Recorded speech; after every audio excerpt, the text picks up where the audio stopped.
কিছু কিছু জিনিসে আমি খুব আশ্চর্য হই।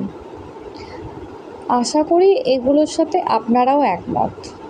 যেমন ধরুন, নূপুরের দাম 1000 টাকা, কিন্তু তার স্থান পায়ে। টিপের দাম 1 টাকা হলেও তার স্থান কপালে। ইতিহাস সাক্ষী আছে, নুনে কখনো পোকা ধরেনি, কিন্তু মিষ্টিতে প্রতিদিনই পোকা ধরে, পিঁপড়েও ছাড়ে না। আবার যেমন ধরুন, মোমবাতি জ্বালিয়ে মৃত মানুষকে স্মরণ করা হয়, আর মোমবাতি নিভিয়ে জন্মদিন পালন করা হয়। আমরা মানুষরা সোজা পথে চলতেই চাই না, আর বাঁকা পথে আমাদের সবার আগ্রহ বেশি। সেজন্যই মদ বিক্রেতাকে কারো কাছে যেতে হয় না, আর দুধ বিক্রেতাকে